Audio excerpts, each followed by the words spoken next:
Hello, dear student. Now we are going to see the principle of thin layer chromatography. Okay, the principle is also same as like a paper chromatography, which we have learned in the previous 2-3 lectures. Okay, but remember here, if the stationary phase is a solid, then only the mechanism of separation is a adsorption. Is a adsorption. Okay, this is what only the difference. And here the whatever plate used are maybe made up of glass, plastic, or metal. Okay, rest of the things are same as like a paper chromatography. So I'm just continuing with the principle. The sample is dissolved in volatile solvent that was there in paper chromatography.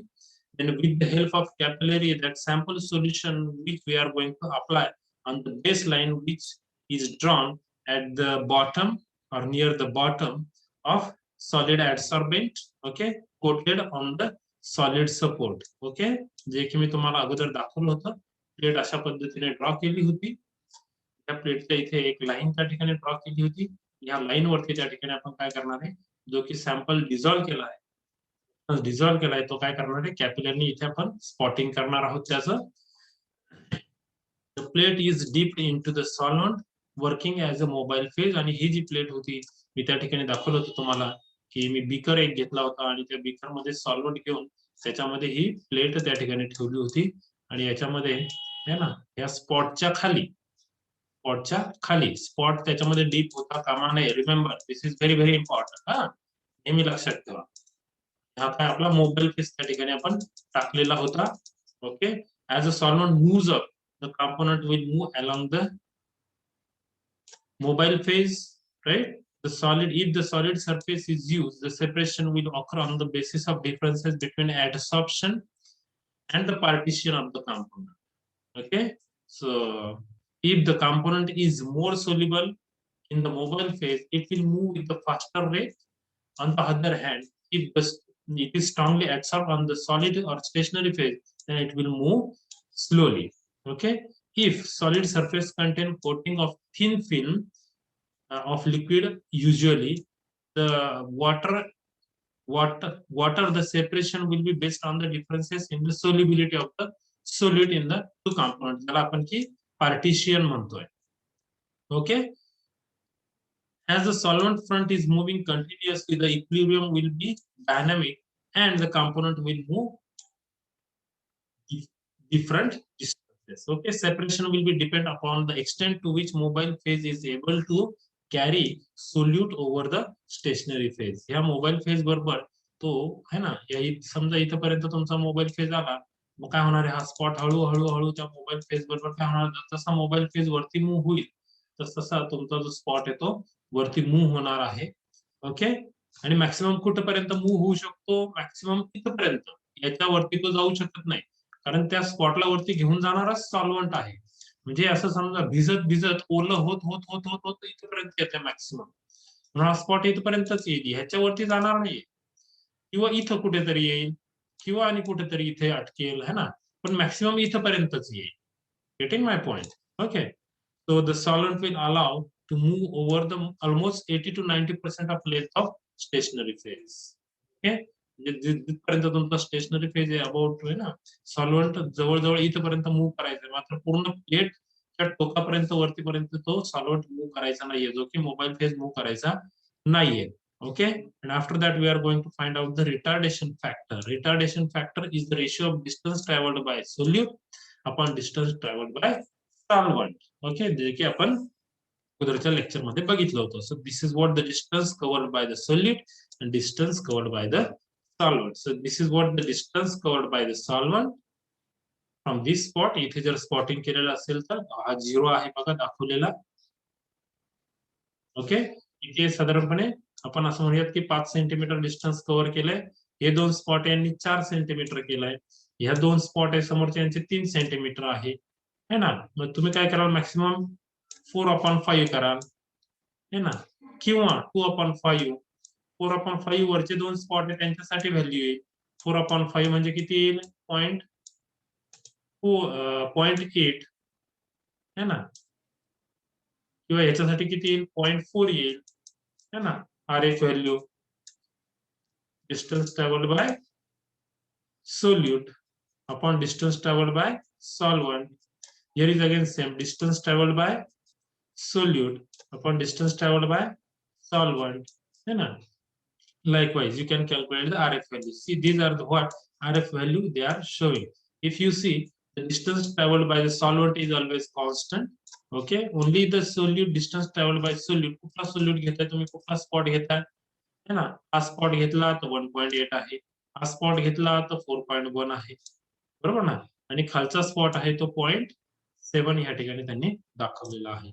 So these are what the RF value corresponding RF values for the textile purpose. Okay, so what is the stationary phase? You may use stationary phase, you know, silica gel, RP, cellulose, and aluminum oxide, that is called alumina, PI cellulose or magnesium silicate.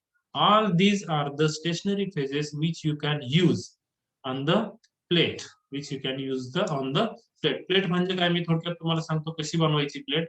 ही समजा ही glass plate आहे किंवा metal plate आहे किंवा plastic plate आहे. आणि या ठिकाणी तुम्ही जी भजी बनवताना जर कधी बघितलं असेल, घरी भजी वगैरे बनवतात बघा तुमच्या, है ना. ती भजी बनवतात, ते पीठ जे बनवतात ना भजी बनवण्यासाठी, किंवा जिलेबी बनवताना बघितलं असेल तर जिलेबीसाठी जे पीठ बनवतात ते थोडस पातळ असतं, त्याला आपण स्लरी म्हणूयात. काय म्हणूयात त्याला आपण, slurry. We call it as a slurry. Okay, आणि ती जी स्लरी आहे ही प्लेट काय करतोय मी, आता हे मोठं भांड आहे असं समजा जरा, ही प्लेट घेतो आणि याच्यामध्ये डीप करतो आणि पुन्हा बाहेर काढली. ही जी प्लेट आहे पूर्णपणे ह्या प्लेटवरती जो वरचा लेअर तयार झालेला असेल तो त्या स्लरीचा असेल. असला असेल, स्लरीचा असेल, जे की हे जे सॉलिड होतं ना ते इथं असणार आहे. हे थोडस ड्राय केलं, याच्यामध्ये जे सॉल्व्हंट आहे, स्लरी बनवण्यासाठी समजा पाणी वापरलेलं होतं ते सर्व निघून जाईल.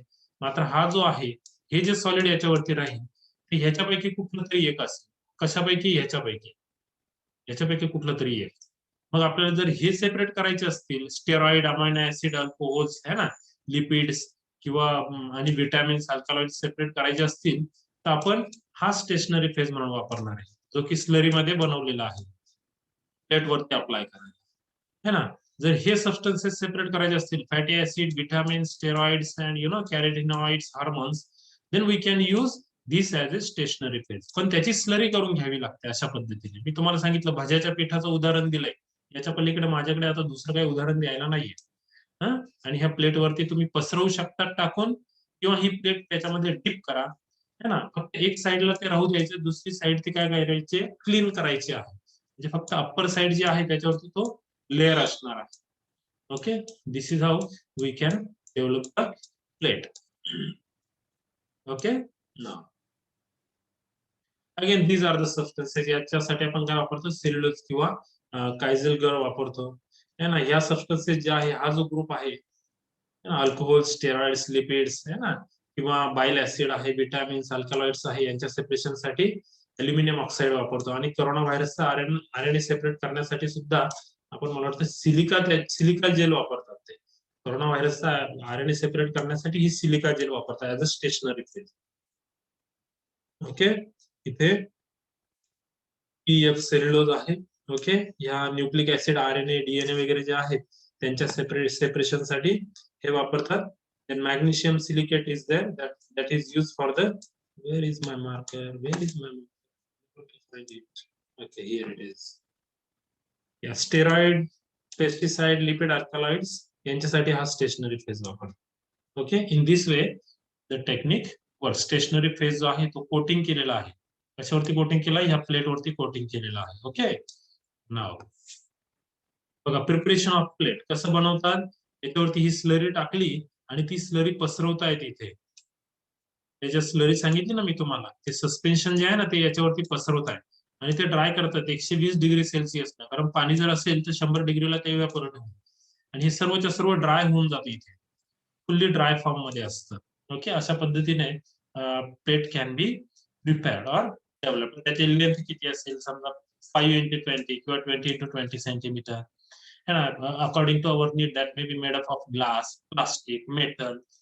ज्या पद्धतीने आपल्याला हवं असेल त्या पद्धतीने आपण वापरू शकतो. जो स्टेशनरी फेज पाहिजे तो आपण त्या ठिकाणी वापरू शकतो. ठीक आहे. Mobile phase selection, that mobile phase हे जे आहे हे सर्व लिक्विड्स आहेत. ओके, पेट्रोलियम इथर दॅट इज डायथिल इथर, carbon tetrachloride, trichloroethylene, benzene, dichloromethane, chloroform, diethyl ether is there. Okay, pet ether it is hexane. Then dimethyl formamide, ethyl acetate, pyridine, acetone, N-propanol, 2-propanol, your methyl alcohol, formaldehyde, formamide and water. These are the liquids which can be used as a mobile phases, as a liquids. Okay, and यांचं selection totally depends upon the polarity of the solute to be separated. Solute to be separated. आणि मग ते आपण त्या ठिकाणी selection करू शकतो. Okay, direct selection याचं करता येत नाही. आणि this selection is very trial and error method. वारंवार त्या ठिकाणी 25-30 त्या ठिकाणी टीएलसी प्लेट डेव्हलप कराव्या लागतात आणि बघावं लागतं की कुठल्या सॉल्व्हंट मध्ये त्या ठिकाणी बेटर सेपरेशन आपल्याला भेटत आहे. आणि मग फायनली आपण म्हणतो की कुठला तरी एक सॉल्व्हंट जो आहे याच्यामध्ये जास्तीत जास्त सेपरेशन होत आहे आणि that solvent can be use as A mobile phase.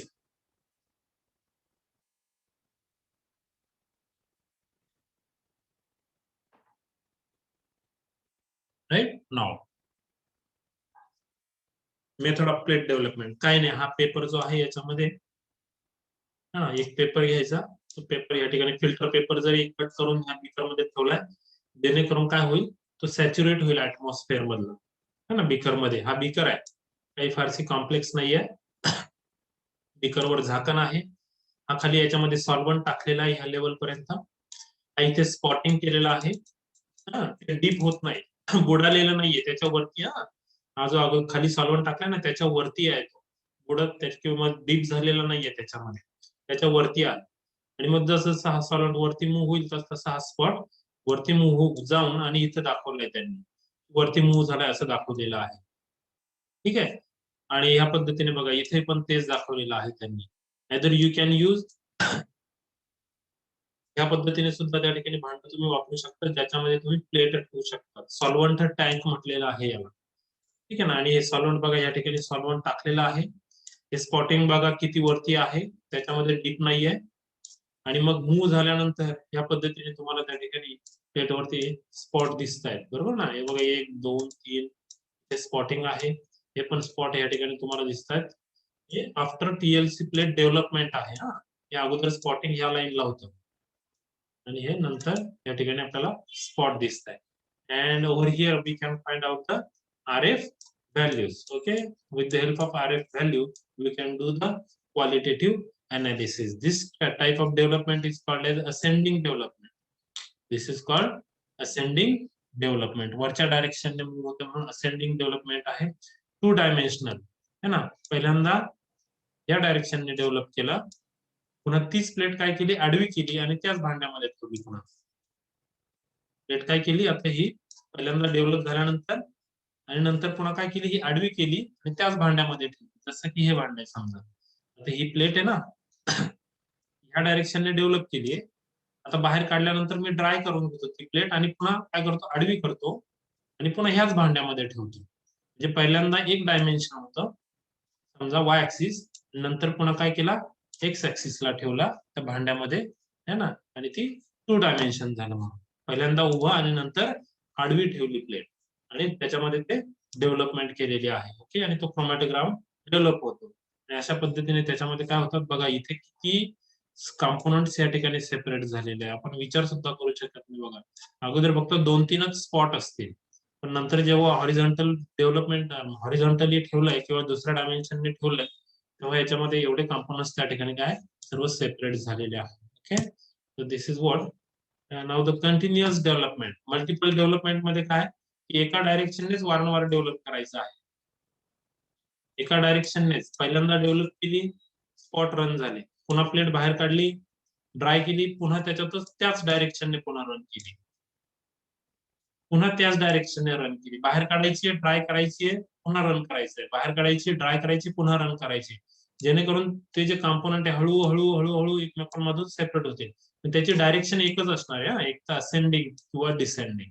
त्याला मल्टिपल डेव्हलपमेंट म्हणतात. ओके, हॉरिझॉन्टल करण्याची गरज नाही, जे की मी पेपर क्रोमॅटोग्राफी मध्ये सांगितलं होतं, पण तसं काही करायची गरज नाही आहे. Okay. Now, what is a gradient illusion? What is this? Is used gradient illusion explain करतोय मी. ओके, आयसोक्रेटिक आणि ग्रेडियंट इल्युशन असे दोन प्रकार असतात.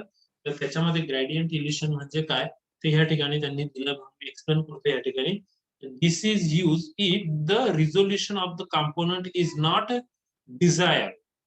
हे जसं आपल्याला पाहिजे त्या पद्धतीने जर सेपरेट झाले नाही तर ग्रेडियंट इल्युशन करतात. In this case composition of mobile phase is changed and as it runs over the plate. In another modification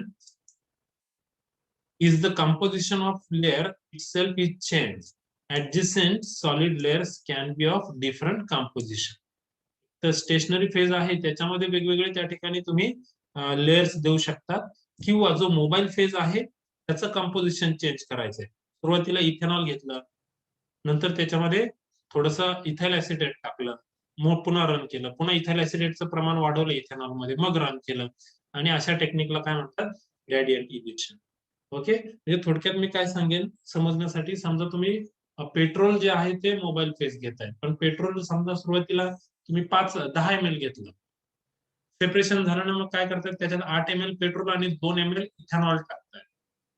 पुन्हा सेपरेशन करून बघितलं तरी नाही मिळालं, मग काय करतात नेक्स्ट टाइम पुन्हा 6 ml पेट्रोल आणि 4 ml हे घेतात इथेनॉल घेतात. अशा पद्धतीने कंपोजिशन चेंज करत चालला, तर त्याला काय म्हणतात, that is called as a gradient illusion. Okay, gradient illusion. Now detection of separated component, how you can detect?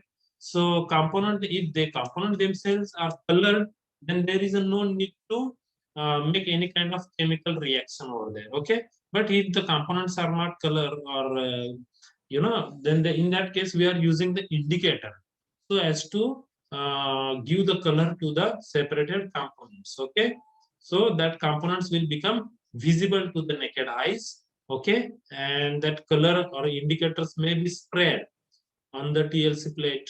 Okay, like in general laboratory what we do, we use the iodine.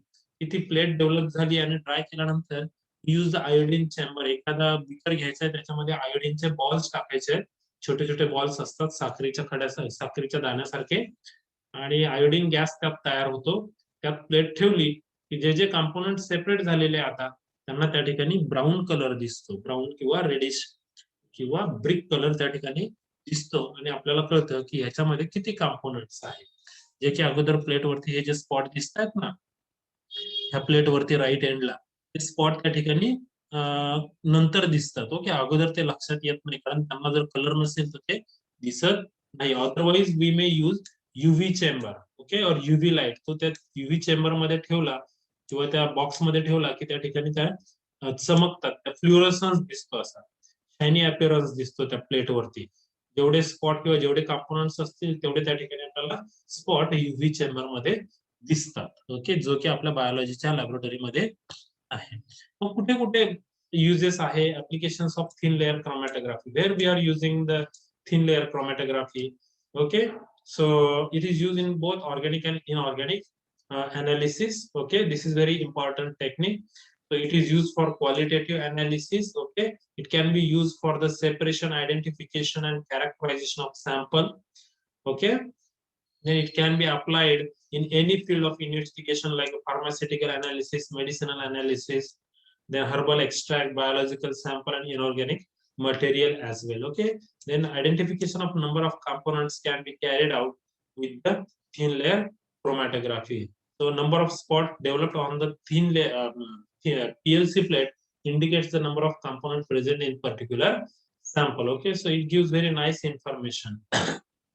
For qualitative analysis, we know that retardation factor RF value is very very important, which help us to find out the which component is present in the sample. Okay, then the identification of component is done with the help of RF value only. Okay, if you know that particular substance is having so and so RF value in so and so mobile phase. Okay, so you can compare this RF value with the previous RF value, and if RF value appears similar in the same solvent or mobile phase and stationary phase under similar condition, so you can guess whatever component observed on the PLC plate is the same as that of the previous observed. Okay, and that is where the RF value plays very important role. In the chemical kinetics also, two different queries regarding the chemical reaction can be answered with the help of PLC, whether the reactants are getting converted into the product or not, or whether product form is of desired one or different one. These two queries are very clearly solved by the PLC technique. Okay, की reaction चा product होतोय की reactant पासून product बनतोय की नाही, आणि जो product बनतोय expected product बनतो आहे की नाही, हे डिटेक्शन साठी हे टेक्निक हे फार फार महत्वाचं आहे. This is very commonly use in all research laboratories and research and development center of the pharmaceutical companies. Okay, so this is what all about the thin layer chromatography. So I think with this slide your first unit is over. I think there are about 10 to 12 lectures for this unit, and from the next lecture I'm going to start the instrumental methods. Okay, that is what your second unit. Okay, over where we are going to learn 3 to 4 instrument which you are using in chemistry laboratory and different analytical laboratories. Okay, so I want to stop here, and I want to express thanks to you to listen this lecture.